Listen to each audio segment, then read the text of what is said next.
Alhamdulillah nahmaduhu wa nasta'inuhu wa nastaghfiruh wa na'udzu billahi min shururi anfusina wa min sayyiati a'malina may yahdihillahu fala mudilla lahu wa may yudlil fala hadiya lahu asyhadu an la ilaha illallah wahdahu la syarika lahu wa asyhadu anna Muhammadan abduhu wa rasuluhu la nabiyya ba'dahu.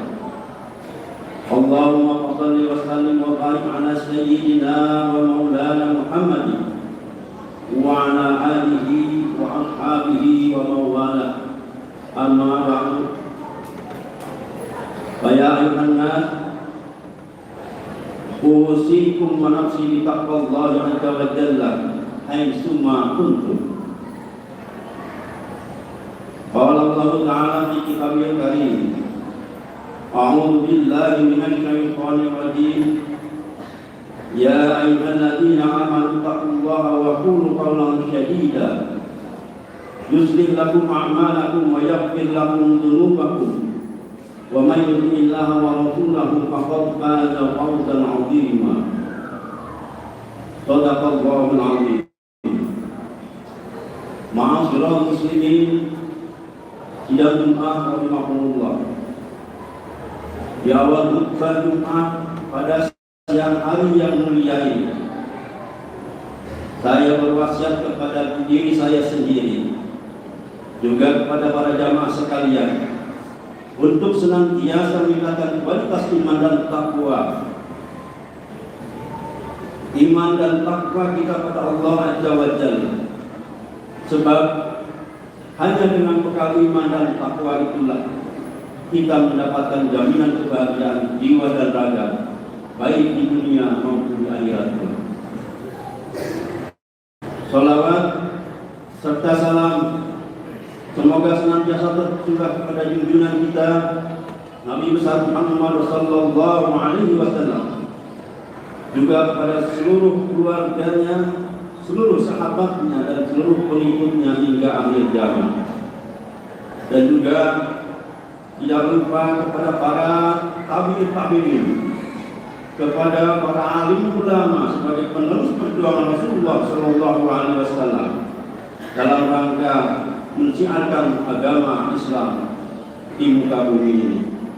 Tanpa perjuangan mereka, pengorbanan jiwa dan raga mereka, peluk serta darah mereka, mungkin kita saat ini tidak bisa atau kesulitan untuk menemukan berbagai macam kemudahan dalam mempelajari dan mengamalkan agama. Hadirin sidang Jumat rahimahullah. Kehidupan merupakan serangkaian kisah yang terjadi dalam waktu singkat. Adapun kisah yang ingin dirangkai dalam kehidupan manusia adalah ketaatan demi ketaatan dan juga ibadah yang ditujukan hanya untuk Allah Subhanahu wa Ta'ala. Dalam artian ibadah bukan hanya terdiri dari sholat ataupun puasa seperti yang kita ketahui, namun semua kegiatan yang kita lakukan dengan niat karena Allah Subhanahu wa Ta'ala akan menjadi ibadah bagi kita. Tujuan dari semua ini tidak lain untuk memperoleh rahmat serta kasih sayang dari Allah Subhanahu wa Ta'ala. Karena dengan rahmat dan kasih sayangnya kita dapat menyelesaikan kehidupan di dunia dengan baik dan mendapatkan tempat terbaik di akhirat nanti. 5 jalan menggapai rahmat Allah yang diajarkan Al-Quran.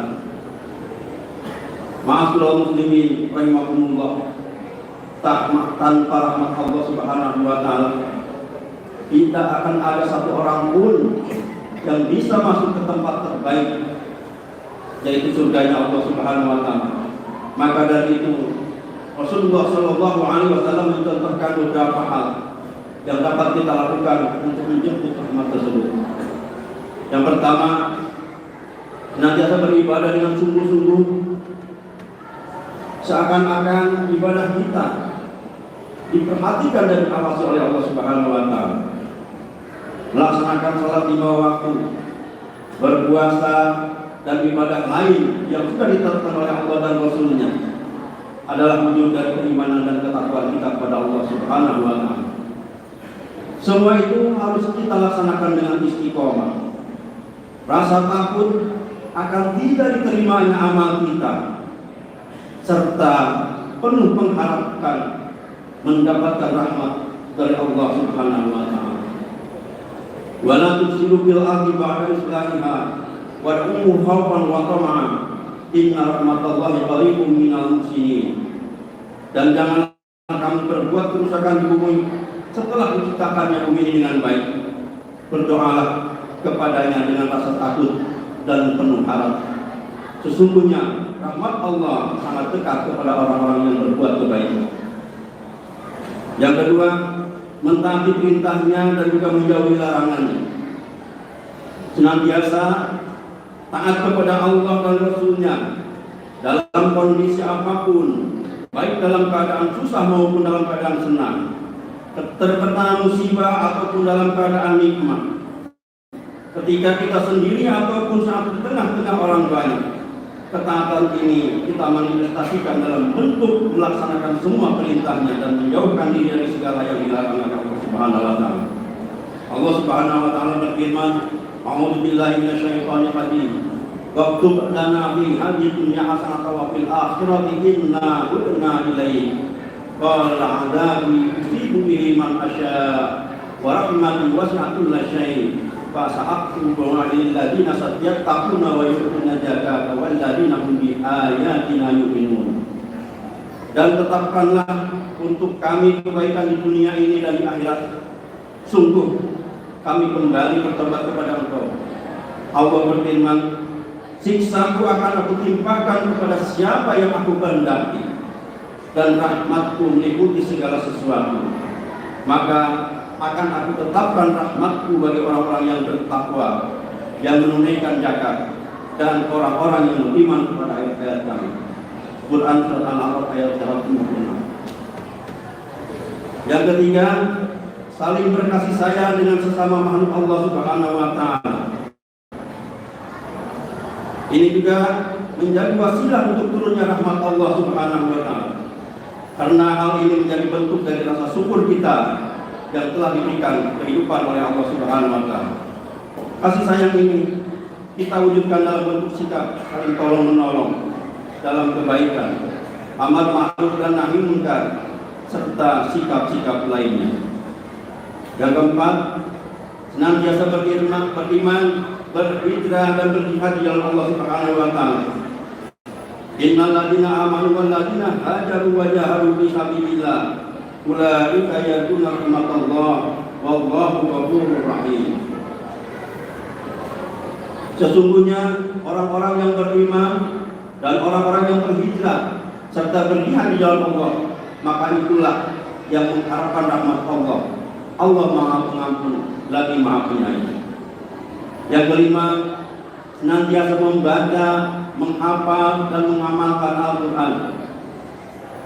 Al-Quran merupakan petunjuk bagi orang-orang yang beriman apabila ia ingin memperoleh ketakwaan Allah Subhanahu wa Ta'ala. Oleh sebab itu, agar kita mendapatkan rahmat dari Allah Subhanahu wa Ta'ala, maka kita harus bertakwa kepadanya.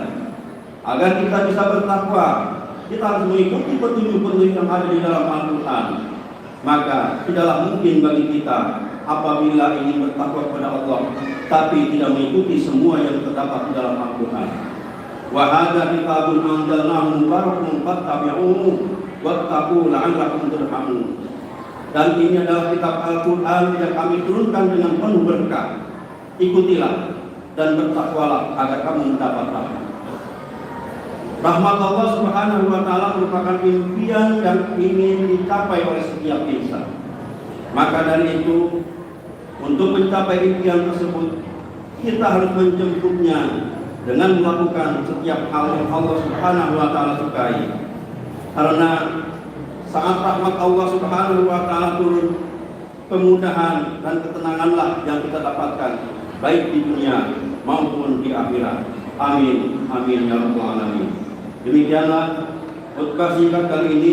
Semoga hal ini dapat menjadikan bahan renungan yang mendalam bagi kita semua. Dan marilah kita perhatikan betapa luasnya kasih sayang dan rahmat Allah Subhanahu wa Ta'ala kepada kita. Sesungguhnya betapa meruginya kita manakala kita telah menyadari betapa besar kasih sayang dan rahmat Allah Azza wa Jalla yang telah diberikan kepada kita. Namun kita justru berbalik arah, durhaka dan menyekutukan. A'udzubillahi minasyaitonir rajim. Bismillahirrahmanirrahim. Ya ayyuhalladzina amanu taqullaha wa qulu qawlan sadida yuslih lakum a'malakum wa yaghfir lakum dzunubakum wa may yuti'illaha wa rasulahu faqad faza fawzan 'azima. Barakallahu li wa lakum bil Qur'anil 'azim wa nafa'ani wa iyyakum bima fihi minal ayati wa dzikril hakim wa taqabbalallahu minni wa minkum tilawatahu innahu huwas samiul 'alim. Aqulu qawli hadza wa astaghfirullahal 'azim li wa lakum wa lisa'iril muslimina wal muslimat wal mu'minina wal mu'minat fastaghfiruhu innahu huwal ghafurur rahim.